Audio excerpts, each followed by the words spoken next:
Hi guys, Mayflom here, and I've got this little die cut. Now, today's video, you could also work with a sticker, but in my case, I've got this little die cut, and I want to have a border around it so that I can mount it onto patterned paper to make a card to say thank you to somebody. So my thought is I'm going to scan it in the ScanNCut and we'll cut it out that way instead of having to hand cut it and get some of the margins wrong and all of that. So here's how we're going to do that. With your paper loaded on your mat and your ScanNCut turned on, you're going to go to scan and we're going to do direct cut. You always do direct cut when you want to cut out whatever's on the paper. You do ScanNCut when you want to scan it first and then create a cut file. So for example, there's been times where I've made word art and wanted to make a cut file but not cut the piece of printer paper it's on. That's when I'd ScanNCut. So direct cut it is.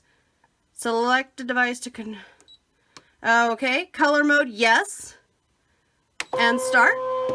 And once scanned, we'll go ahead and frame up our image, like so. Okay, and this usually only takes a minute, but it's nice. You can see the little progress bar going along, so you know how long you have to wait. And boom, we can zoom in if we're not sure if it got it right or not, but look at that, precise. It knows exactly what I asked it to do. We're going to say, okay. And now here's where we can change stuff up. For example, if we were going to be line embossing, which I can't see how or why we'd be doing that on this, but I'll be playing with that more in future. If there's a certain shape, this obviously we want it to be an outline, not a circle. And then outline distance.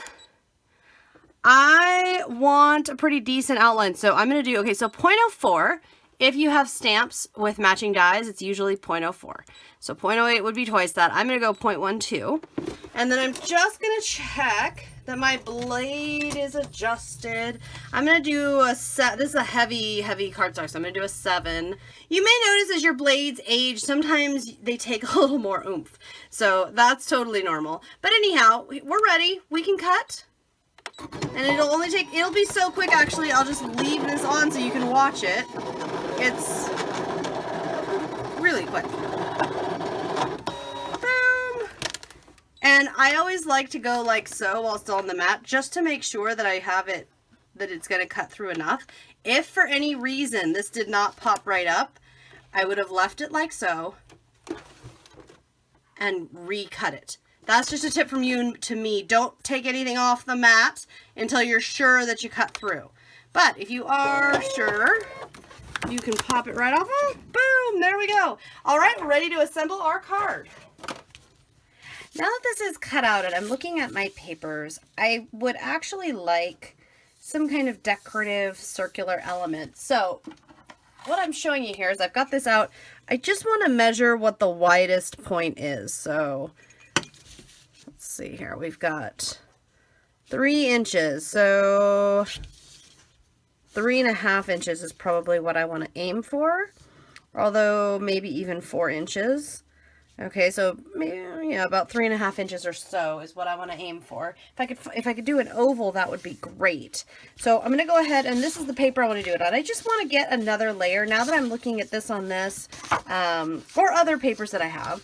But looking at this on this, I feel like adding another decorative shaped element would really add a lot to this. And I'm actually thinking about doing something where maybe it's a part of it is used on this card, say to kind of create like a doily kind of a look, or, you know, kind of off the side circular element, kind of add another layer here. But I definitely like it. So back out with the ScanNCut, back out with my mat for one more cut.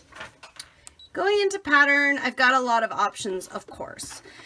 For me, I am looking at, there are some patterns, let's see, down here, I could do something like that with a lot of little detail and then cut it within the circle. I think that might be a little bit much. So in going here, I'm looking at, now some of these patterns will be on, and look how great that would be. Oh my goodness. And I think I would want it to be 4 inches. Okay, oh, that will be absolutely beautiful. And I'm just pulling it away from the edge because sometimes when I have a really intricate cut, I like to pull it just a little bit away from the edge so that I don't end up snagging the paper's edge or something. I mean, that doesn't always happen, but every once in a while I have something, you know, a lot of little curvy lines at the very, very edge. Like I said, it doesn't happen very often, but since I want to go ahead and get on making this, I'm going to go ahead and do this. And my other motivation is then I can use the scrap of paper as a stencil once that's cut out, or as a mask, so that's a lot of fun. I always like trying to get the most out of my projects. Okay, there we go. Let's cut it. So I've got my card here. It's 4 1/4 by 5 because after the way that I cut everything out, I still had enough cardstock that I could pull a card off the one side, but still leave room on the other end if I wanted to use the cutout from that. Anyhow, so it's 4 1/4 by 5. And I've got, I love, this is one of my favorite little doily type designs in my ScanNCut, which by the way, the CM650W, so if you're looking at yours and going, wait, May, you used a design that mine doesn't have, that could be the reason. So, getting that tape down, and then I'm going to trim off the edge. I like to do this because then it just adds a nice little level of detail. But the other thing that it'll do is, you know, without this edge on there, it grounds it because it's on the edge. So now, and this is going to be a gift. I have a friend that I want to say thank you. She's been really nice, done some really nice stuff. I want to add this little bit of trim because I want this to kind of be grounded. I'm also going to grab some dimensional adhesive. I'm going to grab some foam adhesive here. And put some foam adhesive top and bottom. Just that, I think, actually, not top and bottom. I'll put it in a little bit. I'm going to put it in a little bit because, and I'm not going to put a ton of it yet, because I want to be able to tuck things under the edge. Okay, so I'll go like so. Oh, that's so pretty. Okay, so I am going to glue this down. I'm going to use double-sided tape. I like double-sided tape for this kind of thing. And I'll show you why, because when I can put the tape down here on my card and press it down. And then when I lift it up, I can add my trim and it'll just stick. This is a nice thin light trim. It will just stick and there's no waste and I don't have to worry about anything. And it's all nice and straight. And then I just clip off the excess. There we go. And I'm not worrying about this side. All right, so with that done, I know I want this there, but I'm thinking I'm not going to glue it down yet because I want to get out. I've got some buttons, I've got some glitter glue, I've got some other things here.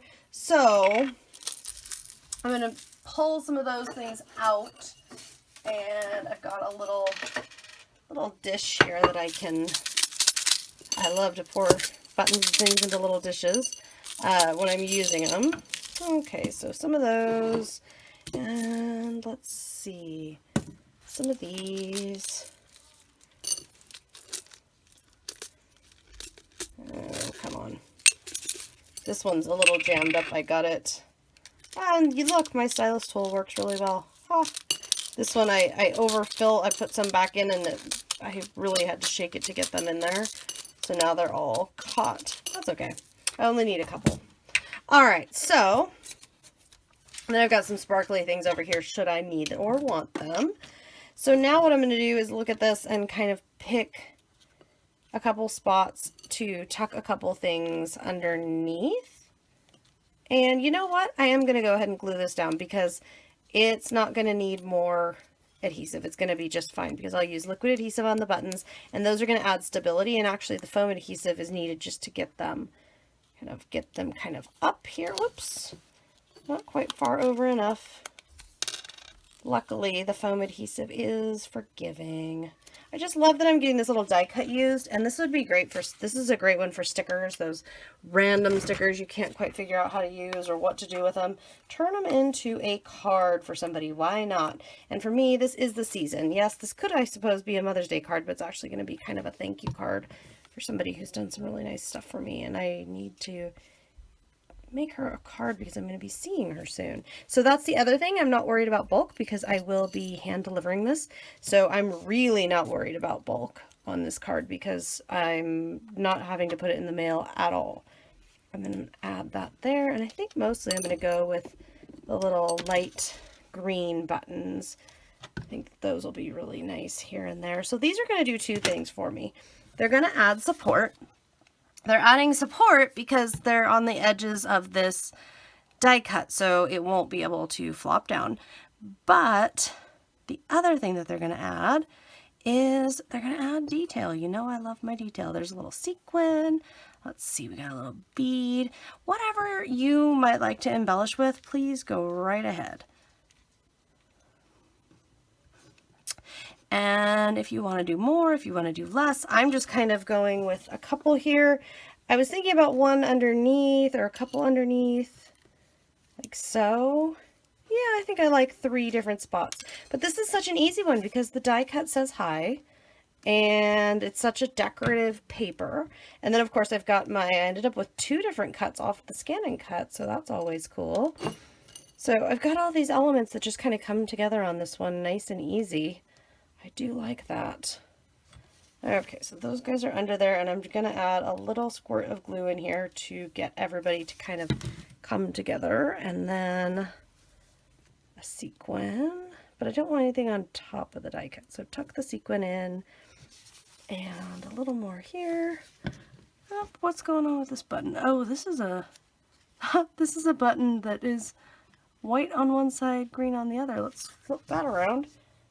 And a little more glue, a few little beads. You see how easy this is. I love making a nice, it doesn't take me much time at all. Sometimes I like to purchase a card for one reason or another, but it doesn't take any time at all to whip up a fun little card. And it always helps if you're a couple days ahead or a couple weeks, or if you're just creating cards for the sake of creating cards, and then when you need one, you've got one. That always helps too.